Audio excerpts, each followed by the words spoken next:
Et je vous remercie de nous retrouver. Oui, ça y est. Je vous propose de vous rapprocher un peu et M. Thibaut Schwartz va vous dire quelques mots sur son entreprise, son métier, et va essayer de partager un peu avec vous son savoir-faire. Et ensuite, au-delà de ça, il est prêt à répondre à toutes vos questions. La parole est à vous, monsieur. Merci. Bonjour à tous. Vous pouvez vous approcher. Alors, on va vous présenter rapidement et simplement l'entreprise. On est ébéniste, on est maître ébéniste. Le métier d'ébéniste, je pense que ça vous parle pour les gens qui connaissent un peu les métiers du bois. On est essentiellement ébéniste, donc il y a une grosse différence avec le métier de menuisier.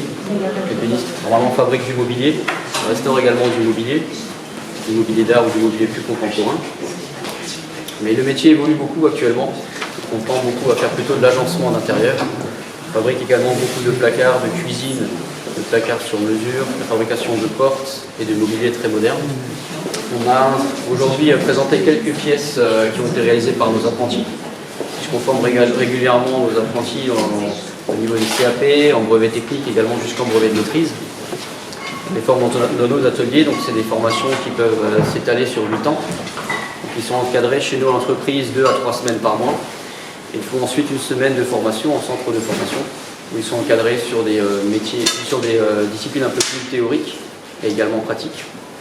On a fait participer nos apprentis au concours de meilleurs apprentis de France, donc il y a un concours d'excellence qui se pratique après 2 à 3 ans de métier. Ce sont des jeunes qui n'ont pas encore une très grande expérience professionnelle, mais qui arrivent pourtant à fabriquer des pièces de haute qualité. On a ici en première petite pièce en partie basse, c'est une table basse qui a été réalisée en 2005, donc avec une petite complexité au niveau des cintrages des pieds, au niveau du travail du plaquage. Le travail du plaquage, c'est vraiment le cœur de métier de l'ébéniste. C'est ce qui nous différencie du menuisier. Le plaquage, c'est également le travail de la marqueterie, donc des fines épaisseurs de bois et de bois précieux. D'ailleurs, c'est de là qu'on trouve la terminologie du mot ébéniste, qui vient du mot ébène. Au XVIIe siècle, avec l'embargo anglais, les menuisiers ne pouvaient plus s'approvisionner en bois précieux, épais. Donc ils ont retranché les épaisseurs en fines épaisseurs de bois. Et donc le mot est sorti de là. Donc le métier, on doit le métier à cette invention de retrancher les épaisseurs de bois en très fines épaisseurs. Et ensuite on arrive à travailler du plaquage qui fait à peu près 0,7 dixième de millimètre d'épaisseur. C'est des bois très fins, des bois souvent précieux, qu'il faut découper avec une certaine minutie et un assemblage délicat également. Ici, on a des filets sur cette pièce-là avec des bois précieux qui sont en zébrano, de l'érable. Sur la pièce centrale, on va trouver en partie verticale du bois qui est du padouk, avec des filets et du merisier également. On va trouver des incrustations en amarante, qui sont des bois très délicats. Ici, sur cette pièce-là, qui est une table de jeu, on a une partie qui est replaquée en frêne ondée, avec des incrustations d'ébène de Macassar.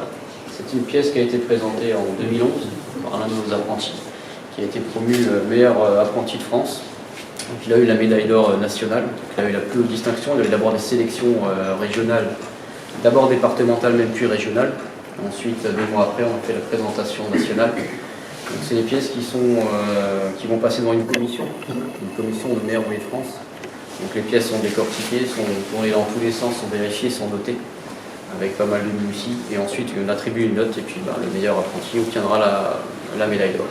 Et ensuite, on a également une pièce qui a été présentée par Louis en 2021, donc la dernière pièce de meilleur apprenti de France qui est sortie de nos ateliers. C'est une coiffeuse. Elle a été réalisée en 2021 sur à peu près 3 mois de fabrication. Donc c'est une coiffeuse avec différentes couleurs de bois. Donc le thème est toujours imposé. Ensuite le choix au candidat, ce sera le choix de l'esthétique, le choix de la couleur et du motif. Il fallait bien sûr avoir un motif relativement compliqué, avec des assemblages de plaquage et des montages délicats, avec quelques assemblages techniques comme du tournon mortaise, donc des assemblages plus traditionnels, mais toujours avec un côté un peu plus artistique au niveau du choix des couleurs.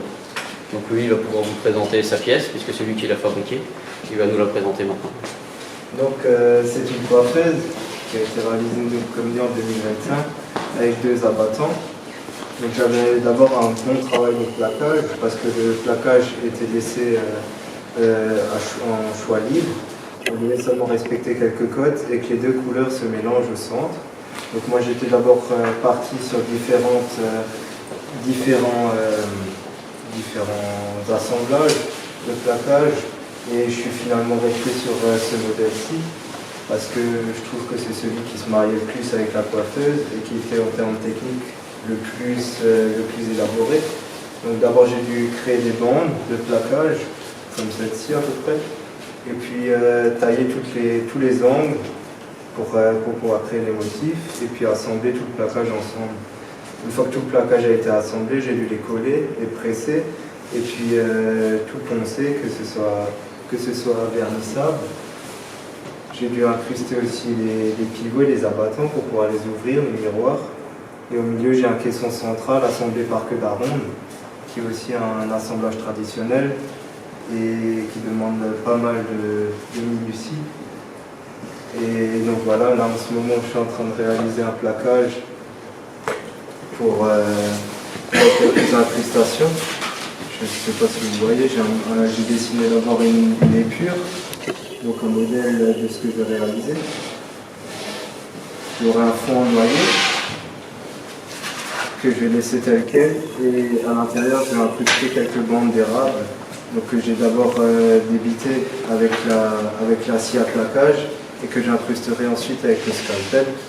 Donc pour débiter ces bandes là, je me trace ce que je dois couper, j'utilise mon gabarit et puis je me prends un trou dessus avec la scie. Voilà. Une fois que j'ai toutes mes bandes de découper comme il faut, je les assemble entre elles avec le même angle, que toute la partie soit recouverte. Et une fois que ça c'est fait, je vais pouvoir couper en longueur pour pouvoir incruster ensuite dans mon noyer, qui est ici. Voilà. Une fois que ça c'est fait, ensuite c'est la partie collage. Ouais, la partie collage, c'est vraiment délicat également. Il faut préparer le panneau, en coller, et puis ensuite on le met dans une presse pour le laisser sécher. Donc ce qui nous presse le plaquage de chaque côté. Et une fois que c'est fait, on peut enlever tout le scotch ou le papier gommé. Et puis le poncer, puis le finir. Après à la fin je ferai encore un cadre qui ira autour pour finir le plaquage. Ok. Voilà. Il est tout timide. Ok, ben, bravo Louis.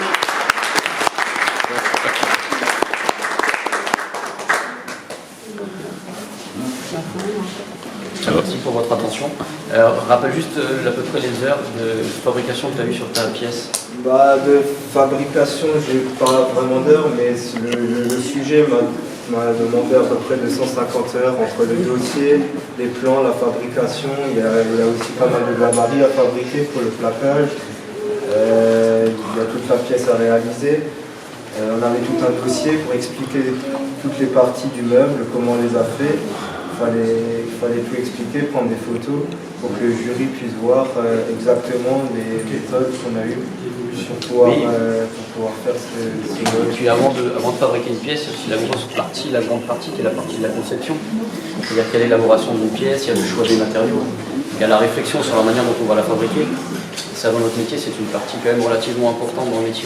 C'est-à-dire qu'on ne travaille pas uniquement avec nos mains, on dit souvent vous avez des mains en or, mais d'abord c'est la tête qui va travailler.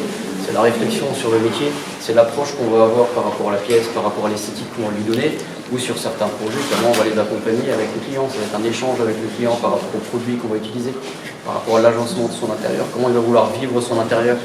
On fabrique de la cuisine, on demande aux gens leurs habitudes de cuisine, est-ce qu'ils veulent manger dans leur cuisine, est-ce qu'ils veulent manger dans leur salon, comment est-ce qu'ils vivent leur intérieur. Donc ça c'est un échange avec le client, c'est une réflexion, une conception.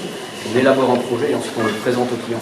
Ça c'est vraiment ce qui différencie Ébéniste, qui va donc fabriquer une pièce qui va perdurer dans le temps. Donc ça c'est la grosse différence, je dirais, entre de la menuiserie ou de la fabrication de série. C'est qu'on fabrique du mobilier vraiment personnalisé. C'est pas uniquement du sur-mesure au niveau de la mesure, ça va être au niveau des couleurs, au niveau des teintes, au niveau du choix du matériau et surtout de l'utilisation du client, l'utilisation qu'il veut en faire. Ça c'est la partie la plus importante pour bien comprendre le souhait du client. Voilà. Vous utilisez quelle essence pour vous s'appuyer? On fait comme mobilier. Si on fait du mobilier qui est replaqué, donc le mobilier traditionnel replaqué, moi pour ma pièce de maîtrise, qui était vraiment un vrai meuble typique ébéniste, on fait l'ossature en F et en chaîne, c'est du bois massif. Et ensuite on vient replaquer avec différentes épaisseurs. Ça, c'est la tradition. Mais on utilise essentiellement du panneau, du particules. Pas le risque de fissuration en fait. Non, parce qu'on a un collage spécifique. Ok. On fait des pieds qui sont sortis de la masse. Moi, c'est une grande masse, un gros pied simple. On fait plusieurs collages de bois comme un brevet. Ensuite, on remet une épaisseur de plaquage assez épaisse, 1 mm, 1 mm. Oui. On va reponcer et ensuite on met le plaquage de finition. D'accord. Ok. Pour éviter la fissure. Ok. Par contre, sur les grandes surfaces larges, Oui. on utilise plus du panneau massif. On utilise du panneau composé, du panneau. Du médium. Soit du contreplaqué, Du médium. du médium, oui. Oui, pas parce que ça bouge pas. c'est du latex. Eh oui. C'est pour ça que les anciens meubles, même replaqués, vous voyez les fissures. Eh oui, tout à fait. Maintenant, avec l'évolution du métier et des matériaux, on peut faire ça simplifie, on peut faire des surfaces beaucoup plus grandes, Absolument. plus plates, plus rapidement, et de manière aussi plus économique que travailler Tout à avec fait. bois massif. D'autant plus qu'on ne le voit pas.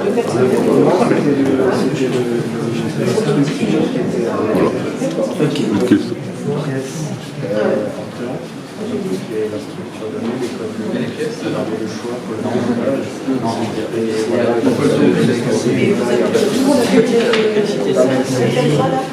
Le jury soit capable de Dans le choix du placage, du motif, toujours une cote à respecter.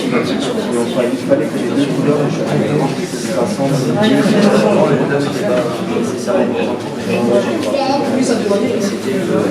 Voilà. Les amis, c'était une présentation hein, à la figure de Bomat. Et on est le 26 février 2023. Voilà, juste pour l'indication. Merci d'avoir regardé, c'est vachement intéressant. Merci au public d'être venu parce que c'est vraiment bien ce qu'ils font. Quoi. Ça a été sûrement mon de le kilomètre de chemin.